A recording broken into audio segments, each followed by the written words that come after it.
What a performance. Kita berjaya kalahkan pasukan Arsenal yang tak pernah kalah lagi musim ni dekat Emirates tau. Fuh.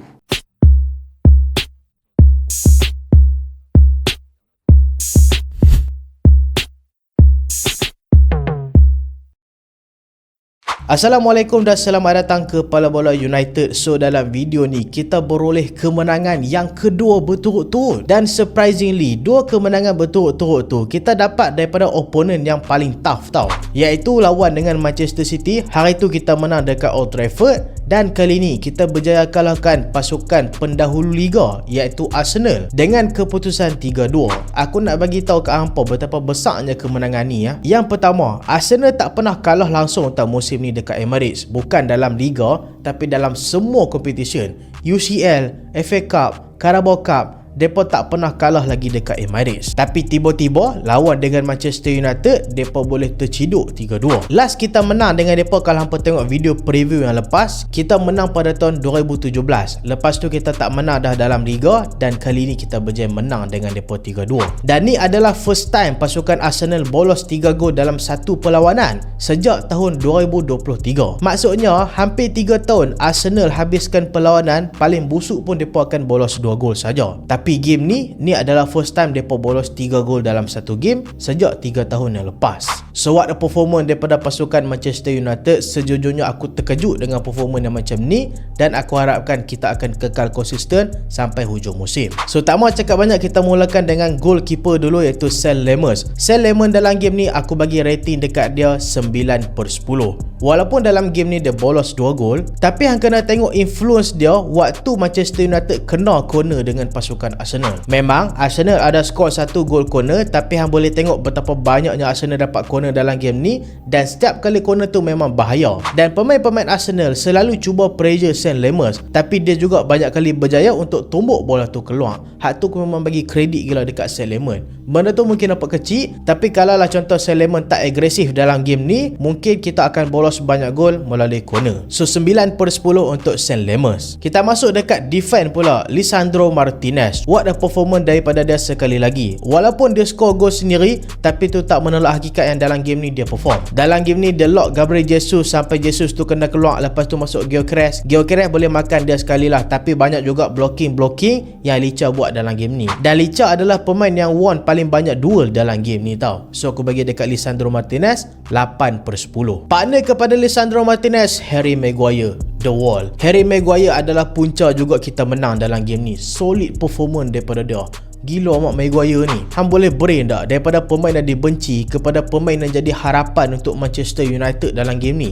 Even kalau lah Dilik balik dalam tim pun, aku tak rasa Dilik akan senang-senang masuk dalam tim kalau Harry Maguire kekalkan performance macam ni. Yang mahal ada dekat Maguire ni ketenangan dia tau. Dalam game ni tak ada seorang pun pemain boleh lepas dengan dia. Ground duel, aerial duel, 100% semua Maguire menang. So aku bagi dekat Harry Maguire 10/10. Untuk right back, Diogo Dalot. Dalot dalam game ni kalau hampa perasan, dia tak banyak bunyi tau. Kadang-kadang hang tak perasan pun dia main dalam game ni. Sebenarnya aku rasa mungkin Carrick dah kenal pasti kelebihan dan juga kekurangan Dalot ni. Sebab kalau hampa tengok kelebihan Dalot adalah daripada segi link up play.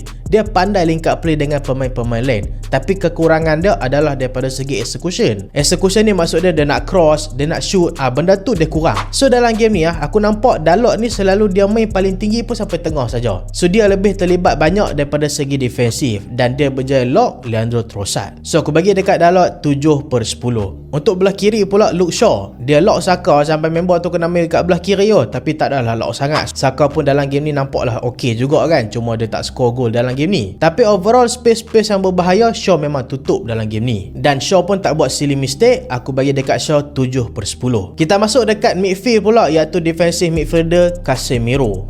Ni adalah first game dia sejak dia announce pemanggilan daripada Manchester United. Dan satu benda yang aku suka dalam game ni, dia tenang hadap pressure daripada pasukan Arsenal. Dia fikir dulu sebelum apa yang dia buat. Dan satu benda yang paling aku suka dalam game ni, dia betul-betul agresif. Tak kira lah kalau Arsenal pegang bola sampai ke Saliba pun, Casemiro dah pemain yang akan ligang bola tu. So aku bagi dekat Casemiro dalam game ni 8/10. Kobbie Mainoo dalam game ni second start in a row, dan what a performance sekali lagi daripada Kobbie Mainoo. Midfield MU dalam game ni lagi-lagi double pivot lah. Kita tak boleh nak puji sangat sebab sebenarnya Arsenal lagi conquer midfield sebenarnya. Tapi yang aku suka dekat Mainoo ni sama macam Casemiro tadi. Dia tenang hadap pressure daripada play-play Arsenal, tenang untuk release bola, tenang untuk change side. Walaupun press pasukan Arsenal tu keliling mat. Dia bukan seorang dua main press, dia kadang-kadang sekali main 4 player. Kalau hancur memang selalu hilang bola. Dan siap buat assist lagi untuk gol kemenangan kita, gol Matheus Cunha. So aku bagi dekat Kobbie Mainoo 8/10. Bruno Fernandes buat assist untuk gol cantik Patrick Dorgu. What a performance daripada Bruno Fernandes. Tapi bagi aku ni bukanlah the best performance daripada Bruno Fernandes. Dia ada juga banyak slack dalam game ni, hilang bola apa semua disebabkan pressure Arsenal. Tapi walaupun aku rasa ni bukanlah the best performance dia, cuma aku rasa cukup lah untuk makan Arsenal dalam game ni. Macam bongkok pula kan. Tapi itulah hakikat dah. Bruno tak perform sangat pun dalam game ni, tapi tu dah cukup. So aku bagi dekat Bruno Fernandes 8/10. Kita masuk dekat bahagian wing pula, iaitu Amad Diallo. Bagi aku Amad Diallo dalam game ni walaupun dia membantu attacking, tapi aku rasa mungkin biasa-biasa je. Tapi tak adalah teruk. Dia lebih kepada bagi support kepada attacking. So aku bagi dekat Amad Diallo 7/10. Untuk left wing kita, Patrick Dorgu, what a player, what a performance.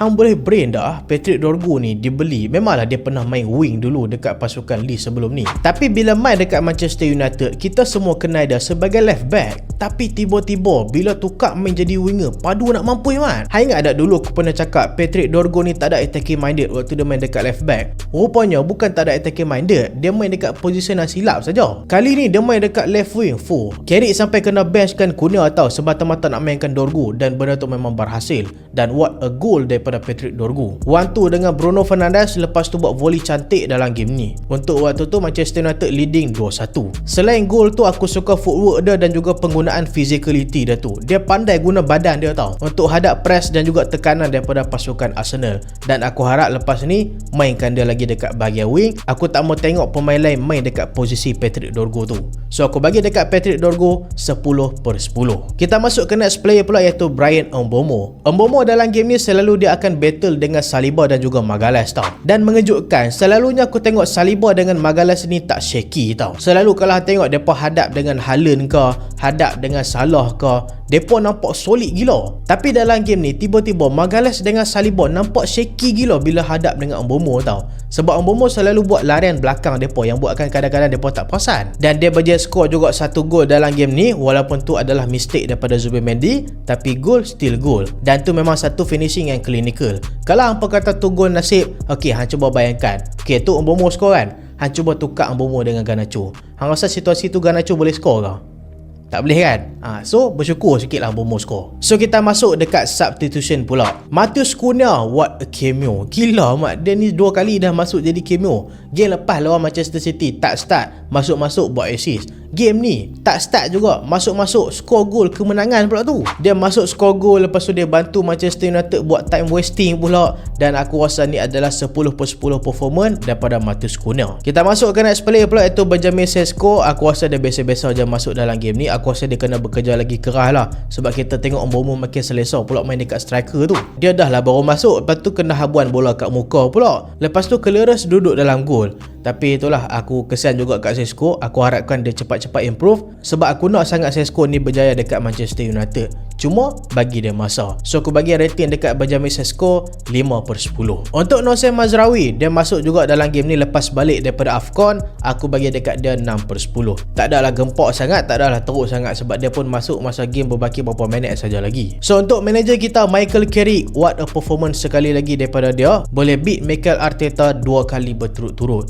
Dia dah jumpa Arteta 2 kali tau. Masa hari tu dia ambil Manchester United interim daripada Ole, dan kali ni dia jadi interim sekali lagi. Dia boleh beat Arteta kali kedua berturut-turut. So aku bagi dekat Michael Carrick 10/10. So apa pendapat hampa untuk game ni? Hampa puas hati tak dengan performance Manchester United? Ke hampa rasa ada lagi kekurangan yang MU perlu improve? Hampa boleh komen dekat bawah, ok? So insyaAllah next video kita akan buat video tribute untuk Casemiro lah, yang akan tinggalkan pasukan Manchester United. So itulah video kali ni, dan terima kasih sebab tengok sampai habis. Jangan lupa like, jangan lupa share, jangan lupa subscribe.